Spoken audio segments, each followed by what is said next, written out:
नमस्कार दोस्तों, स्वागत है आज आपका फिर से इस मेंटरिंग मोटिवेशनल स्पीकर्स की सीरीज़ में। और आज फिर हमारे साथ हैं mister Simarjeet Singh, international motivational speaker. Simarjeet ji, welcome again. Thank you very much. So दोस्तों, आप लोग अगर ये सीरीज़ देख रहे हैं रेगुलरली तो आपको मैं बता दूं एक बार दोबारा फिर से, हम लोग ये सीरीज़ उन लोगों के लिए बना रहे हैं जो लोग मोटिवेशनल स्पीकर बनना चाहते हैं। पिछले कुछ सीरीज़ में हम लोगों ने बहुत सारे सवाल डिस्कस किए थे और आज हम कुछ क्वेश्चंस लेंगे सिमरजीत जी जो हमें व्यूअर्स ने भेजे हैं। ग्रेट। तो मैं एक एक करके कुछ सवाल है जो लोगों द्वारा भेजे गए हैं, हमसे पूछे गए हैं। तो let us start with one of the question. ये मिस्टर सैनोल मुस्तफ़ा जी हैं जो बिहार से हैं जी। तो इन्होंने आपसे एक सवाल पूछा है। ये कहते हैं कि मैं भी एक मोटिवेशनल स्पीकर हूँ और मैंने अपने कुछ वीडियोस भी बनाए हैं और मैं कुछ स्कूल कॉलेजेस वगैरह में प्रोग्राम भी कर चुका हूँ। ये कहते हैं कि सर, सेशन को करने से पहले हमें क्या करना चाहिए जिससे हम सेशन को बेहतरीन तरीके से कर पाएं। तो चूंकि वो आपसे काफ़ी मोटिवेटेड भी हैं और खुद एक मोटिवेशनल स्पीकर हैं, तो आपसे आई थिंक वो कुछ टिप्स लेना चाहते हैं कि कैसे वो प्रिपरेशन कैसे कर पाएं। मुस्तफ़ा जी, स्टेज पे जाने से पहले एक लंबा सांस खींचें हर बार जरूर। आंखें बंद करके दुआ करें परवरदिगार को, प्रार्थना करें भगवान को जी, अरदास करें वाहिगुरु के आगे। May all the powers of universe be with you so that your best may come out at that point of time. बिल्कुल। क्योंकि एक ट्रेनर या स्पीकर या कोच या इन्फ्लुएंसर, जो भी शब्द हम यूज करें यहाँ पर, इंफॉर्मेशन से भरा होता है, जोश से भरा होता है।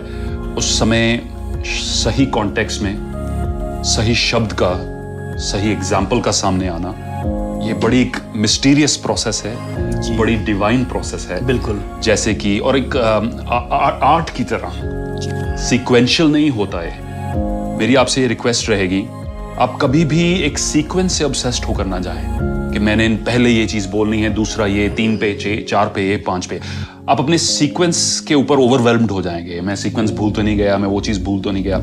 आप अपनी प्रेपरेशन अच्छे से करें, उसके बाद लेट गो जी। और यही कितनी पीक परफॉर्मेंस की ब्रेन स्कैन्स भी शो करते हैं that peak performers in any state what they do is, उनका सारा हार्डवर्क पहले होता है इसमें। चाहे वो एथलेटिक्स में है, चाहे वो रैप में है, रैप म्यूजिक में है, चाहे वो आर्टिस्ट हैं, चाहे वो राइटर्स हैं, they put in all the efforts. उनका जो इंस्पिरेशन है, उनके ऊपर जो इन्फ्लुएंसेस हैं अलग अलग तरह के, वो सारे यहाँ स्टोर्ड हैं। अब एक मिस्टीरियस प्रोसेस में वो खिचड़ी पकने वाली है और वो तड़का आप लगाने वाले हो, and boom, your best is going to come out. It's very, very important, 2 or 3 things, that you let go of that process, allow it to be fluid. आपने rigid नहीं होना है कि ये चीज मैंने पहले बोलनी थी, ये बाद में बोलनी थी और ये सीक्वेंस गलत हो गया, फिर आपकी कुछ गलती होगी तो आप एकदम से चूक जाएंगे। देखिए, ऑडियंस को ये नहीं पता आपका सीक्वेंस क्या था। आपका उद्देश्य सामने रखें, वो ये है कि मैंने इस ऑडियंस को किस टॉपिक पर इंस्पायर करना है या मोटिवेट करना है, चाहे वो लीडरशिप है, इनोवेशन है, व्हाटएवर योर टॉपिक इज, या आप यूथ से बात कर रहे हैं। सो अगर उद्देश्य क्लियर होगा, your objective will be clear, everything will fall into place. So 2 or 3 things that I do personally is drink water, make sure you're hydrated enough so that you don't experience a dry mouth. कई बार वो होता है nervousness के कारण या किसी और कारण आप ड्राई माउथ एक्सपीरियंस करते हैं, तो पानी पीजिए पहले। कैफीन को इमीडिएटली स्टेज से जाने से पहले अवॉइड करें। अगर आप मेरी तरह कॉफी लवर हैं तो have your coffee at least 1.5 hour before, so that now it's not, caffeine dehydrate करती है, सो एकदम से आप उसमें ना जाएं। Second, I always sit in, I call it meditation, you can call it eyes closed visualization. आप अपने मेन पॉइंट्स को लेकर मन में उस स्पीच को VMR जिसे कहते हैं, visual mental rehearsal.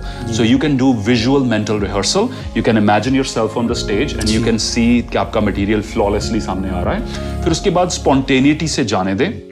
मुस्तफ़ा जी के लिए एक बड़ी इंपॉर्टेंट टिप है जो मैं शेयर करना चाहता हूँ पर्सनल एक्सपीरियंस से। कई बार लास्ट मिनट कोई ऑब्जर्वेशन आएगी। बिल्कुल। अपने जो बोलना है उस बात से इतना ऑब्सेस्ड ना हो कि आप उस चीज को पिक ही ना कर पाए। जी। कई बार आपकी बेस्ट ओपनिंग होगी, लास्ट मिनट पर ऑडियंस में कुछ चल रहा था, कहीं से कुछ आवाज आई। मैं आपको एक पर्सनल एग्जांपल देता हूँ। एक जगह मुझे एक टॉक देनी थी, स्कूल में फंक्शन था, तो वहाँ बच्चों के जो स्टेज पर एक पोडियम पड़ा हुआ था, माइक के आगे लिखा हुआ था मोहन जी, क्योंकि वो साउंड वाले का नाम होगा। ओके। तो लास्ट मिनट मैंने ऑब्जर्व करके मेरा ओपनिंग सेंटेंस ये था कि my name is not Mohan. इससे सारे हंस पड़े, एटमॉस्फेयर लाइट हो गया। अगर मैं अपने उस मटेरियल पे इतना इंग्रॉस्ड होता, शायद वो लास्ट मिनट चीज मेरे ऑब्जर्वेशन में नहीं आती। So it's very important that you stay calm, that you stay open to new material or new changes that are happening, and that you stay focused at the same time. Focus not on your sequence, point 1, point 2, point 3, focused on your objective. Okay. मेरा and objective क्या है इस speech में। ठीक और है। प्रदीप जी साथ ही साथ मैं आपको भी रिक्वेस्ट करूंगा, क्योंकि आप भी एक एक्सपीरियंस ट्रेनर हैं, आप भी शेयर करें इमीडिएटली ऑडियंस के सामने जाने से पहले। बिल्कुल। आपका क्या रूटीन रहता है? बिल्कुल, मैं भी यही रूल फॉलो करता हूँ, क्योंकि जब हम कोई रटी रटाई बनी बनाई स्क्रिप्ट लेके जाते हैं और वो कॉपी पेस्ट की तरह उसको वहां जाके पेस्ट कर देते हैं।